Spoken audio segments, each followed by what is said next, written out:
Shalom Sobat SCI yang terkasih di dalam Tuhan Yesus Kristus.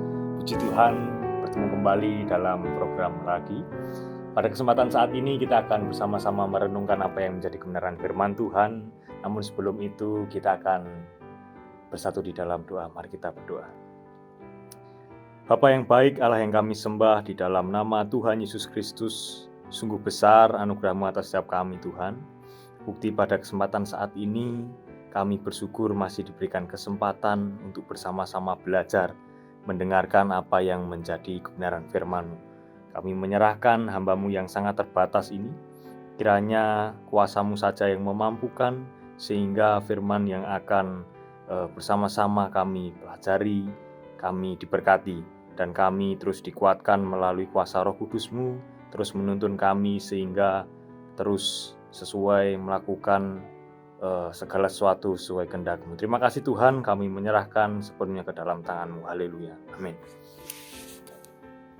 Sobat SCI, sebelum kita menapaki aktivitas kita pada hari ini, mari kita bersama-sama merenungkan apa yang menjadi renungan firman Tuhan yang akan saya ambil di dalam kitab Nehemia 1.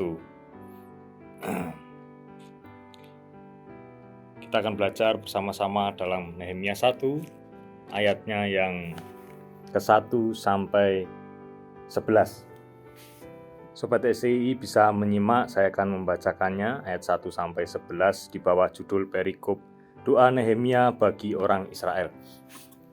Riwayat Nehemia bin Hagalia, pada bulan Kislev tahun ke-20 ketika aku ada di Puri Susan, datanglah Hanani, salah seorang dari saudara-saudaraku, dengan beberapa orang dari Yehuda. Aku menanyakan mereka tentang orang-orang Yahudi yang terluput, yang terhindar dari penawanan, dan tentang Yerusalem. Kata mereka kepadaku, orang-orang yang masih tinggal di daerah sana, yang terhindar dari penawanan, ada dalam kesukaran besar dan dalam keadaan tercela. Tembok Yerusalem telah terbongkar dan pintu-pintu gerbangnya telah terbakar. Ketika aku mendengar berita ini, duduklah aku menangis dan berkabung selama beberapa hari. Aku berpuasa dan berdoa ke hadirat Allah semesta langit. Kataku, ya Tuhan, Allah semesta langit, Allah yang maha besar dan dahsyat, yang berpegang pada perjanjian dan kasih setianya terhadap orang yang taat tetap mengikuti perintah-perintahnya. Berilah telingamu dan bukalah matamu dan dengarkanlah doa hamba-Mu yang sekarang kupanjatkan ke hadirat-Mu siang dan malam bagi orang Israel. Hamba-hamba-Mu itu dengan mengaku segala dosa yang kami lakukan terhadap-Mu, juga ada kaum keluargaku telah berbuat dosa. Kami telah sangat bersalah terhadap-Mu dan tidak mengikuti perintah-perintah, segala ketetapan dan peraturan-peraturan yang telah kuperintahkan kepada Musa hamba-Mu ini. Ingatlah akan firman yang Kau pesankan kepada Musa, hamba-Mu itu, yakni bila kamu berubah setia, kamu akan kucerai-beraikan di antara bangsa-bangsa. Tetapi bila kamu berbalik kepadaku dan tetap mengikuti perintah-perintahku serta melakukannya, maka sekalipun orang-orang buanganmu ada di ujung langit, akan kukumpulkan mereka kembali dan kubawa ke tempat yang telah kupilih untuk membuat namaku diam di sana. Bukankah mereka ini hamba-hamba-Mu dan umat-Mu yang telah kubebaskan dengan kekuatan-Mu yang besar dan dengan tangan-Mu yang kuat?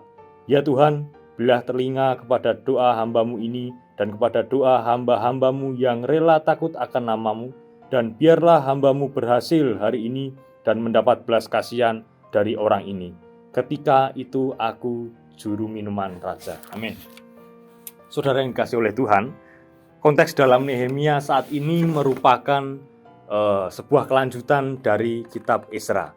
Jika kita melihat kitab Ezra sendiri dalam pendahuluan, di situ Ezra menekankan bahwa adanya kembali bangsa Israel dari pembuangan Babel dan Persia pada waktu itu. Jadi ada 3 rombongan. Nah, rombongan yang ketiga sekitar tahun 444 sebelum Masehi, disinilah Nehemia menceritakan sedikit perjalanan atau proses yang dihadapi pada waktu itu. Jadi pada konteks ini, yang telah kita baca tadi, Nehemia pada waktu itu adalah seorang juru minuman raja.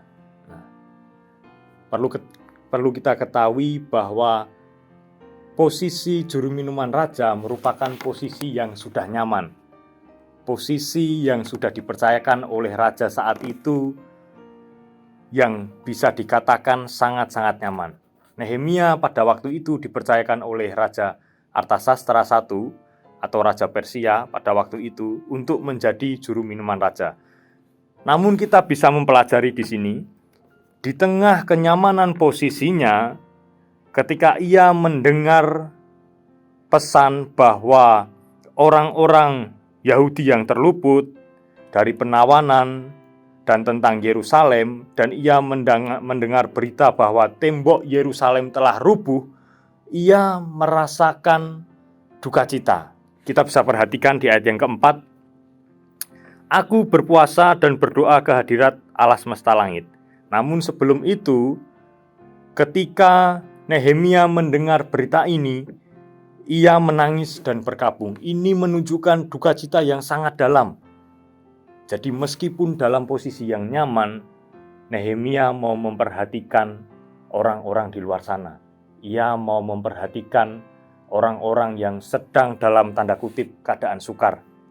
Nah, saat itu tembok Yerusalem, sobat-sobat STI, jika kita perhatikan, dalam budaya pada zaman dulu, tembok menjadi sebuah hal yang penting dalam sebuah kota.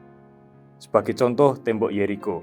Ketika tembok tersebut runtuh, akan sangat mudah sekali bangsa lain untuk masuk dan melakukan penjajahan dan lain sebagainya. Tembok Yerusalem juga demikian. Banyak orang khawatir ketika tembok ini terbakar, tembok ini terbongkar, pintu-pintu gerbangnya dikatakan di sini terbakar.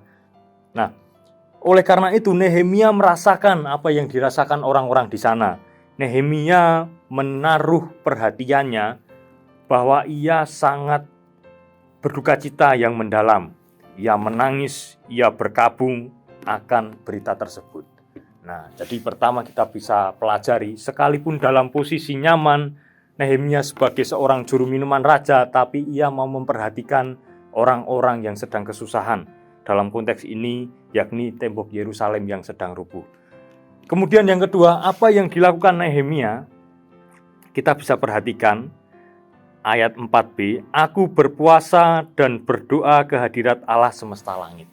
Ini menunjukkan bahwa walaupun Nehemia memiliki posisi, dalam tanda kutip posisi di dunia yang sudah nyaman, dekat dengan seorang raja, dipercayakan, tapi ia kembali lagi datang kepada Tuhan.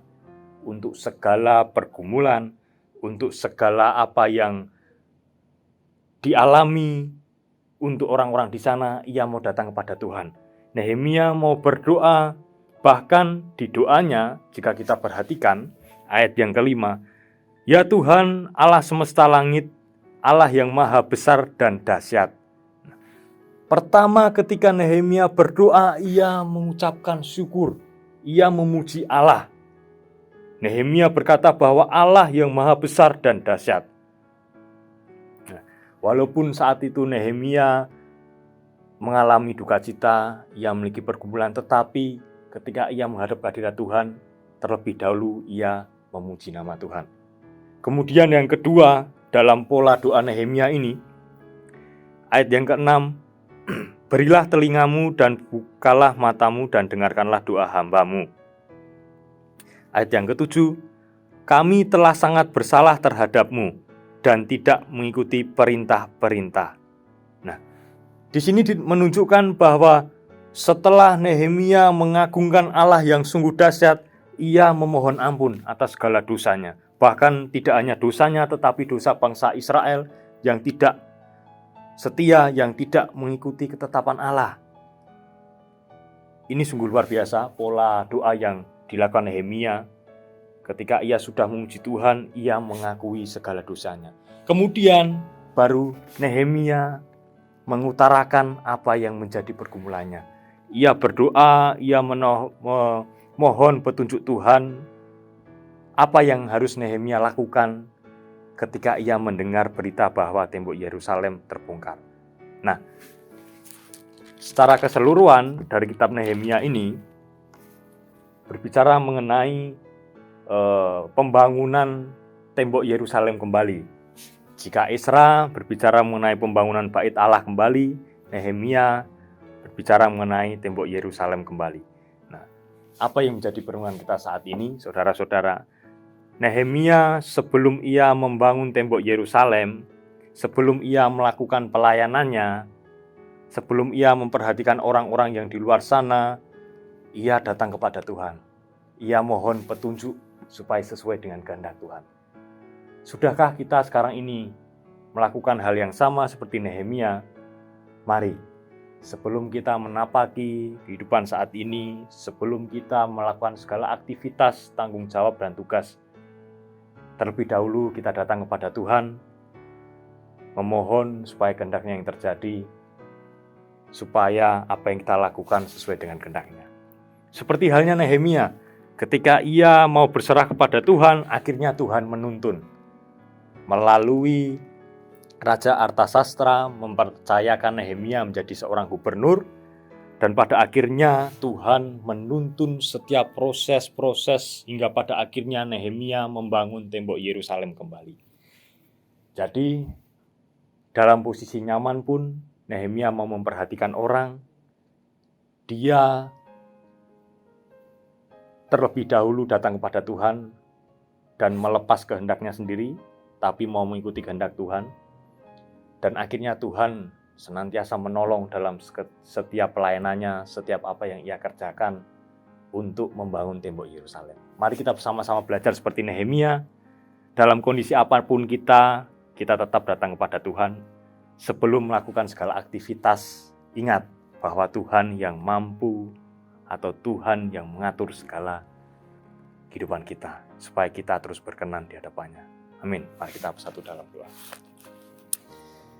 Terima kasih Tuhan untuk kebenaran firman-Mu, di mana kami terus diingatkan seperti Nehemia yang mau setia. Sekalipun dia dalam kondisi yang nyaman sebagai seorang juru minuman raja, tapi ia mau memperhatikan orang-orang yang kesusahan. Ia tetap mau melayani Tuhan ketika ia mendengar berita bahwa tembok Yerusalem runtuh. Ia memiliki kerinduan untuk membangun kembali. Namun sebelum ia melakukan pelayanannya, ia memohon kehendak daripada Tuhan. Mari Tuhan, kami mohon tuntunan daripada-Mu, supaya kami bisa belajar dari Nehemia. Di dalam posisi apapun kita saat ini, kita mau terbuka untuk orang-orang di luar sana. Kita mau melayani mereka.